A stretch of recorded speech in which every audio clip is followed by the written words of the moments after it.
सत श्री अकाल जी, चैनल पंजाबी देख रहे सारे दर्शकों का मैं शरी स्वागत करती हाँ। बुलेटिन का आगाज कर लेने हेडलाइंस के नाल। कैनेडा के पश्चिमी इलाके च रिकॉर्ड तोड़ गर्मी। मौसम विज्ञानी माइकल कोस मुताबिक आने वाले दिनों के तापमान होगा घट। तपदी गर्मी के अपने बच्चे कार च छड्डना एक मां नूं पिया महंगा। पुलिस ने गिरफ्तार की औरत। बनवी आरसीएमपी मुताबिक सोमवार को 24 घंटिया की म्याद दौरान 25 तो वध मौतां होने की मिली जानकारी। ज्यादातर मौतां का कारण बनी गर्मी। जो खबर विस्तार के नाल सब तो पहला है सत श्री अकाल जी, चैनल पंजाबी देख रहे सारे दर्शकों का मैं शरी स्वागत करती हाँ। बुलेटिन का आगाज कर लेने हेडलाइंस के नाल। इसी तरह वापसी की उम्मीद के मुताबिक की गई है। पड़ाव 3 दे विच बीसी ने पैर धरना 1 जुलाई को। कारोबार ते आर्थिकता के वल जोर देने की गल आखी गई है।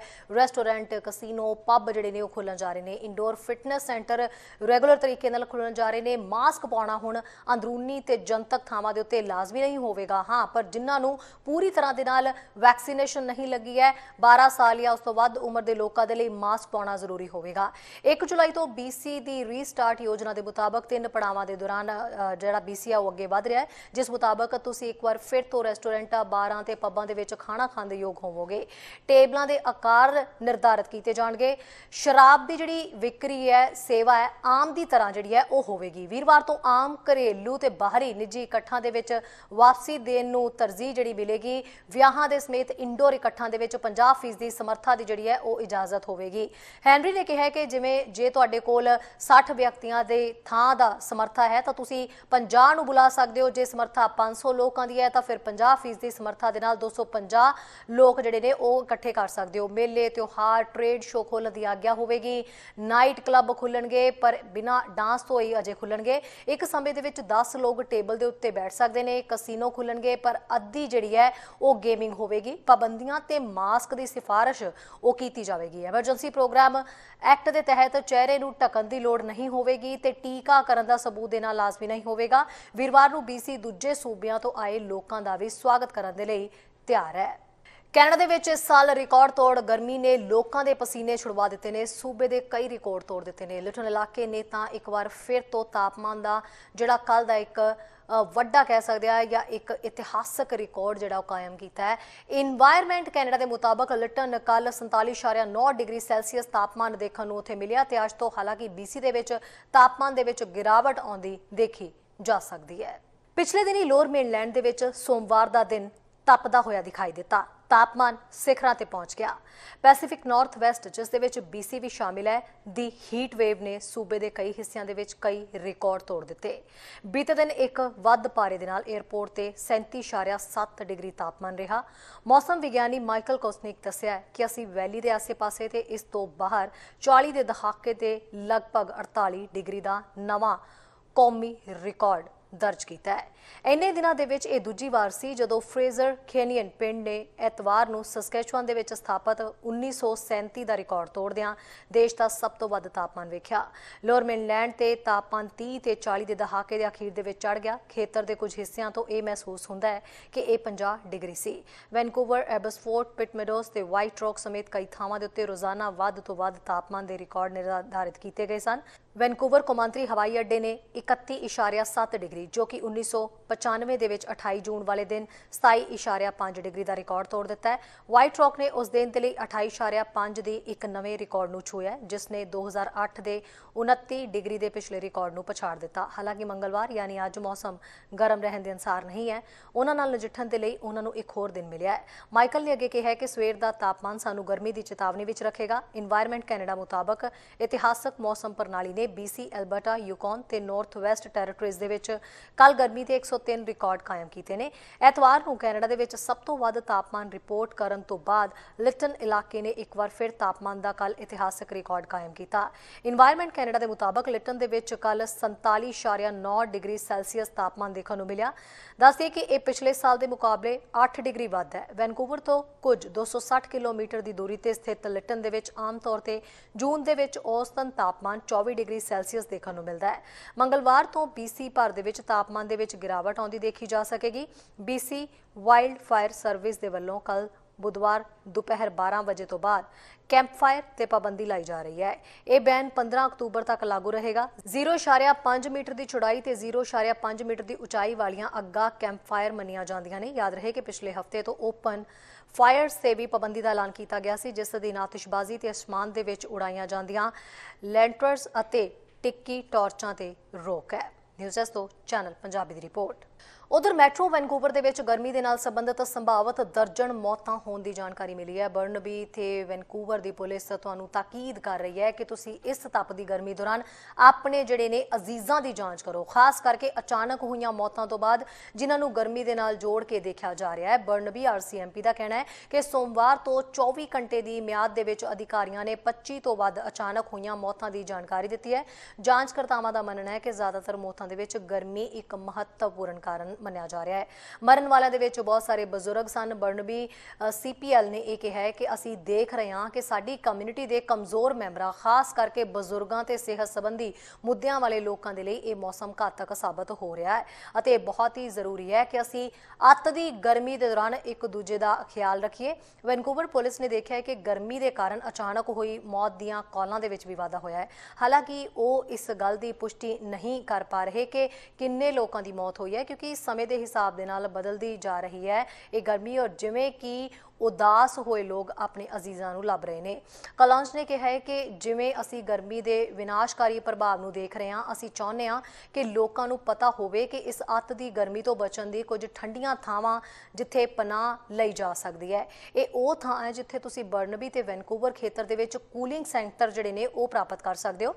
ज़्यादातर इलाके अजे भी चेतावनी अधीन ने, पर बुधवार तो ये आसानी दे नाल शुरू होने की उम्मीद है। अगे दस दिए कि गर्मी तो निजात पाने के बेशक कई तरह के टिप्स दिते जा रहे हैं, पर हाल ही दे विच गर्मी च जिहड़े अनगहली वरतते हैं उन्हां दे उत्ते शिकंजा भी कसिया जा रहा है। तपदी गर्मी दे विच जिथे लोकां नूं सुरक्षित रहण दीयां हदायतां जारी कीतीआं जा रहीआं ने, उत्थे ही एक चलावैग दी एक मां ने तपदी गर्मी दे विच अपने 2 बच्चे गड्डी दे विच छड्ड के रिटेल स्टोर वल नूं कूच कर लिता, जिसका खामियाजा तो उस मां नूं भुगतना पिया, जिसनूं पुलिस ने गिरफ्तार किया है। पुलिस के मुताबक बच्चों के लिए इन्नी तपदी धुप दे विच पार्किंग लॉट दे विच गड्डी लगा के बच्चों नूं कार दे विच छड्डण दे नतीजे खतरनाक हो सकते हैं। चलावैग दे विच एक औरत नूं गिरफ्तार किया गया। गलती सी तपदी हीट दे विच अपने बच्चों नूं पार्किंग वाली थां दे विच एक वैन च छड्ड दिता, वो भी उदों जदों एतवार नूं तापमान सब तो वध सी। माउंटेन्स का हुण कहना है कि उन्हां नूं सवेरे 7 बजे के करीब ईगल लैंडिंग शॉपिंग सेंटर की पार्किंग दे विच बुलाया गया सी। रिपोर्टां दे लई कि बच्चे एक वाहन दे विच इकल्ले रह गए सन।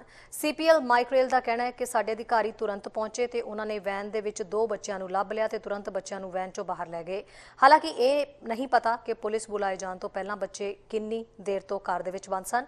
आसे पासे दे लोग जिन्हां ने RCMP नूं इस बारे जानकारी दी, उन्हां इस कार्रवाई नूं बिल्कुल सही दस्सिया। ये चंगी गल है कि दोवें बच्चे बिल्कुल ठीक ने। BC पैरामैडिक्स की टीम के वल्लों बाहर कढ़ते ही चैक किया गया। जल्दी ही पुलिस ने बच्चों की मां नूं भी लभ लिया, जिहड़े 2 बच्चों नूं छड्ड रिटेल स्टोर के अंदर गई सी। रेल ने दस्सिया कि एक 32 साला औरत नूं बच्चे छड्डण के दोष दे विच गिरफ्तार किया गया सी। रेल ने कहा है कि बच्चों नूं कदे भी कार दे विच इकल्ला नहीं छड्डना चाहिए, पर गर्मी ने अजिहियां स्थितियां पैदा कर दित्तियां जिहड़ियां असल दे विच दुखदाई सिट्टा लिया सकदियां ने। दस दी कि तापमान एतवार नूं 30 ते 40 दे विच पहुंच गया। मौसम प्रणाली मुताबक लोअर मेनलैंड दे विच कदे ना देखा जाने वाला हाई तापमान देखा गया। लिटन ने तो रिकॉर्ड ही तोड़ दिता। इसलिए जिथे वड्डियां दा गर्मी दे नाल बुरा हाल है, घरां दे विच रहण दी सलाह दित्ती जा रही है, उत्थे जदों बच्चों नूं गड्डी दे विच छड्डिया जा रहा है तो किसी वड्डी दुखदाई घटना वापरन नूं सद्दा देना है, जिसलिए लोकां नूं एक सबक देण दे मकसद सदका ही चलावैग दे इस औरत नूं गिरफ्तार किया गया। न्यूज़ डेस्क तो चैनल पंजाबी की रिपोर्ट। बीती रात ब्रैम्पटन दे विच एक गोलीबारी की घटना वापरी, जिस कारण एक व्यक्ति जख्मी हो गया। घटना वाली थां ते पहुंचे इंस्पैक्टर स्टीफन ने दस्सिया है कि जिस व्यक्ति नूं गोली लगी सी वो एक वाहन दे विच सवार सी। गोलियां लगन तो बाद जख्मी नूं इलाज दे लई टोरंटो दे ट्रॉमा सेंटर ले जाया गया। फिलहाल पुलिस इस मामले की बारीकी दे नाल जांच कर रही है। Duty Inspector, Peel Regional Police. This evening around 11:30 p.m. we received calls in relation to a shooting that occurred here in the city of Brampton tonight. The victim was located in the area of Dixie Road and Sandalwood in Brampton. This victim has been transported to a local trauma center. The victim is suffering from a gunshot wound and was a passenger in a vehicle. The information that we have received is that the incident occurred here in the city of Brampton along Dixie Road north of Countryside Drive and south of Mayfield Road. As you can see here tonight, our officers are now currently doing an investigation on Dixie Road, and we're trying to find any evidence that was important that the incident occurred here on Dixie Road. And hence this is why our roads are closed off here on Dixie Road this evening, as our officers are combing the roadway and looking for any evidence to support this shooting. So our forensic identification services are also on scene, along with our 21 Division Criminal Investigation Group. Do you have any word on a suspect or suspects? No word on suspect at this time. Any information that comes, we will make it available to the media through our corporate communications. We ask anybody that may have any information to please contact 21 Division Criminal Investigation Bureau.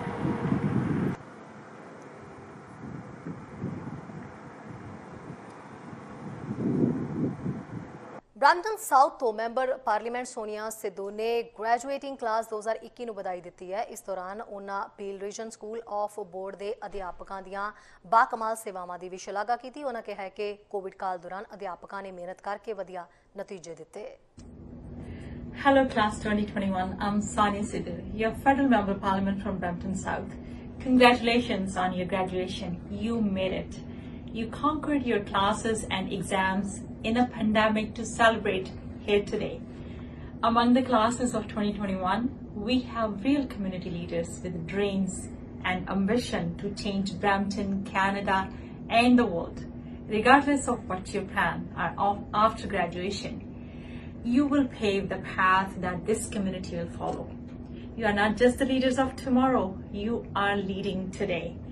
To all Peel District School Board teachers, thank you for innovating and always giving your 100% of energy, time and creativity to make sure our students succeed. To all parents, you have made it. Either you're working from home or on the front lines in this pandemic, you have always put your children first. Now you can see them thrive as they graduate. All of you are champions for pushing through this pandemic and working hard to succeed in these extraordinary circumstances. Your life will also take many twists and turns. Embrace them all. There are many paths to success. Hold on tight on your passions and follow your dreams. Congratulations to you all. Bulletin ਦੇ ਅਖੀਰ ਦੇ ਵਿੱਚ ਦੇਖਦੇ ਹਾਂ Edmonton ਤੋਂ ਸਾਡੇ senior ਪੱਤਰਕਾਰ ਕੁਲਬੀਰ ਸਿੰਘ ਸੰਘਾ ਦੀ ਖਾਸ ਰਿਪੋਰਟ। ਚੈਨਲ ਪੰਜਾਬੀ ਵੇਖ ਰਹੇ ਸਮੂਹ ਦਰਸ਼ਕਾਂ ਨੂੰ ਕੁਲਮੀਤ ਸਿੰਘ ਵੱਲੋਂ ਨਿੱਘੀ ਜੀ ਆਇਆਂ। ਵਾਹਿਗੁਰੂ ਜੀ ਕਾ ਖਾਲਸਾ, ਵਾਹਿਗੁਰੂ ਜੀ ਕੀ ਫਤਿਹ। ਐਡਮਿੰਟਨ ਸ਼ਹਿਰ ਤੋਂ ਕੁਝ ਖਬਰਾਂ ਲੈ ਕੇ ਤੁਹਾਡੇ ਲਈ ਹਾਜ਼ਰ ਹੋ ਰਿਹਾ ਜੀ। ਇੱਕ ਖਬਰ ਤਾਂ ਇਹ ਆ ਰਹੀ ਆ ਕਿ ਗ੍ਰੈਂਡਨ ਜਿਹੜਾ ਨਾਂ ਇੱਕ ਪ੍ਰੀਸਟ ਦੇ ਨਾਂ ਨਾਲ ਜੁੜਿਆ ਹੋਇਆ ਜੀ, ਪਾਸਟਰ ਦੇ, ਉਹ ਹੁਣ ਨਾਂ ਹਰੇਕ ਥਾਂ ਤੋਂ ਰਿਮੂਵ ਕੀਤਾ ਜਾ ਰਿਹਾ। ਐਡਮਿੰਟਨ ਦੇ ਵਿੱਚ ਅੱਗੇ ਤੁਹਾਨੂੰ ਯਾਦ ਹੋਣਾ LRT ਦਾ ਸਟੇਸ਼ਨ ਸੀ ਜਿਹਦਾ ਗ੍ਰੈਂਡਨ ਸਟੇਸ਼ਨ ਨਾਂ ਰੱਖਿਆ ਹੋਇਆ ਸੀਗਾ। ਉਹ ਨਾਂ ਸਿਟੀ ਵੱਲੋਂ ਯੂਨੈਨੀਮਸਲੀ ਵੋਟ ਪਾ ਕੇ ਕੌਂਸਲ ਨੇ ਕਿਹਾ ਜੀ ਵੀ ਇਹ ਨਾਂ ਬਦਲ ਦਿੱਤਾ ਜਾਏ। ਅਤੇ ਹੁਣ ਇੱਕ ਸਕੂਲ ਆ ਗ੍ਰੈਂਡਨ ਸਕੂਲ, ਉਹ ਸਕੂਲ ਜਿਹੜੇ ਟਰਸਟੀ ਆ ਜੀ ਕੈਥੋਲਿਕ ਸਕੂਲ ਬੋਰਡ ਆ, ਉਹਨਾਂ ਦੇ ਟਰਸਟੀਜ਼ ਨੇ ਮੀਟਿੰਗ ਕੀਤੀ ਔਰ ਮੀਟਿੰਗ ਕਰਨ ਤੋਂ ਬਾਅਦ ਉਹਨਾਂ ਨੇ ਯੂਨੈਨੀਮਸਲੀ ਫੈਸਲਾ ਲਿਆ ਕਿ ਉਹ ਜਿਹੜਾ ਉਹਨਾਂ ਦਾ ਨਾਂ ਹੈ ਸਕੂਲ ਦਾ ਉਹ ਬਦਲ ਦਿੱਤਾ ਜਾਵੇ। ਔਰ ਨਾਲ ਦੀ ਨਾਲ ਜਿਹੜਾ ਇੱਕ ਬਹੁਤ ਵੱਡਾ ਮਿਊਰਲ ਉਹਨਾਂ ਦੀ ਕੰਧ 'ਤੇ ਲੱਗਾ ਹੋਇਆ ਸੀ, ਉਹ ਮਿਊਰਲ ਨੂੰ ਉਹਨਾਂ ਕਿਹਾ ਵੀ ਉਹਨੂੰ ਉੱਥੋਂ ਰਿਮੂਵ ਕਰ ਦਿੱਤਾ ਜਾਏ। ਯਾਦ ਰਹੇ ਜਦੋਂ ਦੀ ਇਹ ਗੱਲ ਆਈ ਆ ਕਿ ਇੰਡੀਜਨਸ ਲੋਕਾਂ ਦੇ ਬੱਚੇ ਜਿਹੜੇ ਰੈਜ਼ੀਡੈਂਸ਼ੀਅਲ ਸਕੂਲਸ ਦੇ ਵਿੱਚ ਲਿਆਂਦੇ ਗਏ ਸੀਗੇ, ਉਹਨਾਂ ਦੇ ਪਰਿਵਾਰਾਂ ਤੋਂ ਮਤਲਬ ਵਿਛੋੜਾ ਦੇ ਕੇ ਉਹਨਾਂ ਬੱਚਿਆਂ ਦੀ ਜਿਨ੍ਹਾਂ ਦੀ ਮੌਤ ਹੋਈ ਪਿੱਛੇ ਜਿਹੇ ਜਸਟਿਸ ਸੈਨਕਲੇਅਰ ਹੋਰਾਂ ਦੇ ਟਰੂਥ ਐਂਡ ਰੀਕਨਸੀਲੀਏਸ਼ਨ ਕਮਿਸ਼ਨ ਨੇ ਰਿਪੋਰਟ ਦਿੱਤੀ ਕਿ 6000 ਤੋਂ ਜ਼ਿਆਦਾ ਬੱਚੇ ਜਿਹੜੇ ਆ ਜੀ ਉਹਨਾਂ ਰੈਜ਼ੀਡੈਂਸ਼ੀਅਲ ਸਕੂਲਸ ਦੇ ਵਿੱਚ ਮਾਰੇ ਗਏ। ਅਤੇ ਇਹ ਜਿਹੜਾ ਹੁਣ ਸਕੂਲ ਬੋਰਡ ਦੇ ਟਰਸਟੀਜ਼ ਨੇ ਮੀਟਿੰਗ ਕਰਕੇ ਗੱਲ ਆਖੀ ਆ, ਉਹ ਕਹਿੰਦੇ ਜੀ ਵੀ ਦੇਖੋ ਇਹ ਜਿਹੜੀ ਸੱਚਾਈ ਆ ਉਹਨੂੰ ਸਾਨੂੰ ਸਵੀਕਾਰਨਾ ਚਾਹੀਦਾ, ਉਸ ਗੱਲ ਨੂੰ ਮੰਨਣਾ ਚਾਹੀਦਾ ਔਰ ਕੋਈ ਵੀ ਅਜਿਹਾ ਨਾ ਜਿਹਦੇ ਨਾਲ ਲੋਕਾਂ ਨੂੰ ਇੰਨਾ ਦੁੱਖ ਤਕਲੀਫ ਪਹੁੰਚਿਆ ਹੋਵੇ ਉਹ ਸਾਨੂੰ ਉੱਥੋਂ ਹਟਾ ਦੇਣਾ ਚਾਹੀਦਾ। ਸੋ ਉਹਨਾਂ ਨੇ ਇਸ ਗੱਲ ਨੂੰ ਦੇਖਦਿਆਂ ਹੋਇਆਂ ਇਹ ਫੈਸਲਾ ਲਿਆ ਹੈ ਜੀ। ਜਿਹੜੇ ਉਹਨਾਂ ਦੇ ਹੈ ਨੇ ਬੋਰਡ ਚੇਅਰ ਸੈਂਡਰਾ ਪਲਾਜ਼ੋ, ਉਹਨਾਂ ਨੇ ਇਹ ਗੱਲ ਕਹੀ ਵੀ ਸੱਚਾਈ ਨੂੰ ਸਾਨੂੰ ਅਕਨੌਲੇਜ ਕਰਨਾ ਚਾਹੀਦਾ। ਔਰ ਦੂਸਰੇ ਪਾਸੇ ਜਿਹੜੇ ਜੀ ਐਲਡਰ ਬੈਟੀ ਆ, ਉਹਨੇ ਕਿਹਾ ਵੀ ਇਹ ਜਿਹੜਾ ਤੁਸੀਂ ਗ੍ਰੈਂਡਨ ਦਾ ਨਾਂ ਇੱਥੋਂ ਸਕੂਲ ਤੋਂ ਹਟਾਇਆ, ਬਹੁਤ ਚੰਗੀ ਗੱਲ ਕੀਤੀ ਹੈ। ਐਟਲੀਸਟ ਕਹਿੰਦੀ ਤੁਸੀਂ ਉਹਨਾਂ ਬੱਚਿਆਂ ਨੂੰ ਰੈਕੋਗਨਾਈਜ਼ ਕੀਤਾ ਜਿਹੜੇ ਘਰਾਂ ਤੋਂ ਗਏ ਸੀ ਪਰ ਮੁੜ ਵਾਪਸ ਨਹੀਂ ਆਏ। ਸੋ ਇਹ ਗ੍ਰੈਂਡਨ ਸਕੂਲ ਬਾਰੇ ਐਡਮਿੰਟਨ ਸ਼ਹਿਰ ਤੋਂ ਖਬਰ ਹੈ ਜੀ ਵੀ ਇਹ ਤੁਹਾਨੂੰ ਪਤਾ ਜਿਹੜਾ ਪਾਸਟਰ ਸੀਗਾ ਇਹ ਹੀ ਆਰਕੀਟੈਕਟ ਸੀਗਾ। ਇਹ ਰੈਜ਼ੀਡੈਂਸ਼ੀਅਲ ਸਕੂਲ ਵਾਲੀ ਜਿਹੜੀ ਪਾਲਿਸੀ ਸੀਗੀ, ਐਡਮਿੰਟਨ ਤੋਂ ਨਾਰਥ ਦੇ ਵਿੱਚ ਇੱਕ ਛੋਟਾ ਜਿਹਾ ਸ਼ਹਿਰ ਹੈ ਸੇਂਟ ਅਲਬਰਟ, ਉਸ ਸ਼ਹਿਰ ਦਾ ਇਹ ਜੰਮਪਲ ਸੀਗਾ। ਔਰ ਦੂਸਰੀ ਖਬਰ ਇੱਕ ਆ ਰਹੀ ਹੈ ਜੀ ਸਾਡੇ ਸੂਬੇ ਤੋਂ। ਤੁਹਾਨੂੰ ਪਤਾ ਪਿੱਛੇ ਜਿਹੇ ਜਦੋਂ ਮਈ ਦੇ ਵਿੱਚ ਅਲਬਰਟਾ ਦੀ ਸਰਕਾਰ ਨੇ ਜਿਹੜੀਆਂ ਪਾਬੰਦੀਆਂ ਸੀਗੀਆਂ ਕੋਵਿਡ-19 ਦੀਆਂ ਉਹ ਵਧਾਈਆਂ ਸੀ, ਕਿਉਂਕਿ ਜਿਹੜੇ ਕੇਸ ਸੀਗੇ ਉਹ ਬਹੁਤ ਵੱਧ ਰਹੇ ਸੀ। ਨਾਰਥ ਅਮਰੀਕਾ ਦੇ ਵਿੱਚ ਸਭ ਤੋਂ ਜ਼ਿਆਦਾ ਜਿਹੜਾ ਪਰਸੈਂਟੇਜ ਵਾਈਜ਼ ਕੇਸ ਸੀਗੇ ਉਹ ਅਲਬਰਟਾ ਵਿੱਚ ਵੱਧ ਰਹੇ ਸੀ। ਉਹਨਾਂ ਨੂੰ ਦੇਖਦਿਆਂ ਹੋਇਆਂ ਜਿਹੜੀਆਂ ਪਾਬੰਦੀਆਂ ਲਾਈਆਂ ਗਈਆਂ ਸੀਗੀਆਂ, ਪਰ ਕੁਝ ਅਜਿਹੇ ਲੋਕ ਸੀਗੇ ਜਿਹੜੇ ਉਹਨਾਂ ਪਾਬੰਦੀਆਂ ਨੂੰ ਤੁੱਛ ਕਰਕੇ ਜਾਣਦੇ ਸੀ ਔਰ ਉਹ ਉਹਨਾਂ ਕਾਨੂੰਨਾਂ ਦੀਆਂ ਧੱਜੀਆਂ ਉਡਾ ਰਹੇ ਸੀਗੇ। ਯਾਨੀ ਕਿ ਓਪਨਲੀ ਜਿਹੜਾ ਜੀ ਉਹ ਜਿਹੜੇ ਲਾ ਸੀ ਉਹਨੂੰ ਫਲਾਊਟ ਕੀਤਾ ਜਾ ਰਿਹਾ ਸੀਗਾ। ਵੱਡੀਆਂ ਵੱਡੀਆਂ ਗੈਦਰਿੰਗ ਕੀਤੀਆਂ ਜਾ ਰਹੀਆਂ ਸੀਗੀਆਂ ਬਿਨਾਂ ਕੋਵਿਡ-19 ਦੇ ਜਿਹੜੀਆਂ ਗਾਈਡਲਾਈਨ ਸੀ ਉਹਨਾਂ ਨੂੰ ਫਾਲੋ ਕੀਤਿਆਂ ਹੋਇਆ। ਉਹਦੇ ਵਿੱਚ ਦੋ ਭਰਾ ਨੇ ਜੀ, ਪਾਲੋਸਕੀ ਬ੍ਰਦਰਜ਼। ਇੱਕ ਉਹਨਾਂ ਦੇ ਵਿੱਚੋਂ ਪਾਸਟਰ ਆ ਜਿਹੜਾ ਕੈਲਗਰੀ ਦੇ ਵਿੱਚ ਲੋਕਾਂ ਨੂੰ ਇਕੱਠਿਆਂ ਕਰ ਕਰਕੇ ਇਹ ਗੱਲ ਕਹਿੰਦਾ ਸੀਗਾ ਭਈ ਇਹਨਾਂ ਨੂੰ ਫਾਲੋ ਕਰਨ ਦੀ ਕੋਈ ਸਾਨੂੰ ਜ਼ਰੂਰਤ ਨਹੀਂ।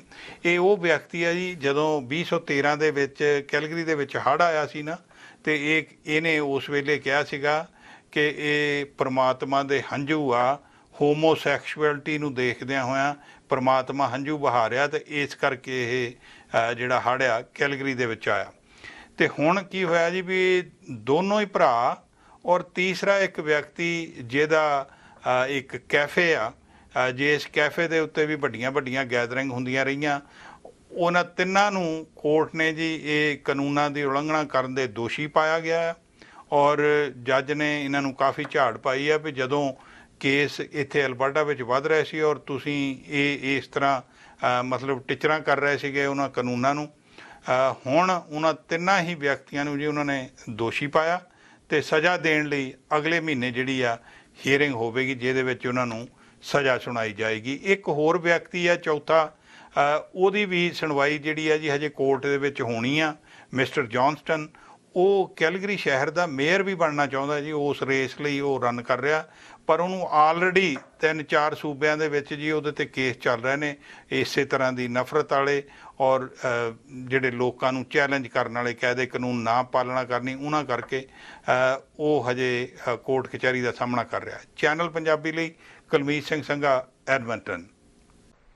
ਸੋ ਖਬਰਾਂ ਤੇ ਜਾਣਕਾਰੀਆਂ ਦਾ ਸਿਲਸਿਲਾ ਫਿਲਹਾਲ ਇੱਥੇ ਮੁੱਕਦਾ ਹੈ। ਨਵੀਆਂ ਤੇ ਤਾਜ਼ਾ ਖਬਰਾਂ ਲੈ ਕੇ ਫਿਰ ਤੋਂ ਹਾਜ਼ਰ ਹੋਵਾਂਗੇ। ਇਜਾਜ਼ਤ ਚਾਹੁੰਦੇ ਹਾਂ। ਧੰਨਵਾਦ। ਸਾਡਾ ਹਰ ਇੱਕ ਪ੍ਰੋਗਰਾਮ ਦੇਖਣ ਤੇ ਸਾਡੇ ਨਾਲ ਜੁੜਨ ਲਈ ਸਬਸਕ੍ਰਾਈਬ ਕਰੋ ਚੈਨਲ ਪੰਜਾਬੀ ਤੇ ਨੋਟੀਫਿਕੇਸ਼ਨ ਲਈ ਬੈਲ ਆਈਕਨ ਵਾਲੇ ਬਟਨ ਤੇ ਕਲਿੱਕ ਕਰੋ।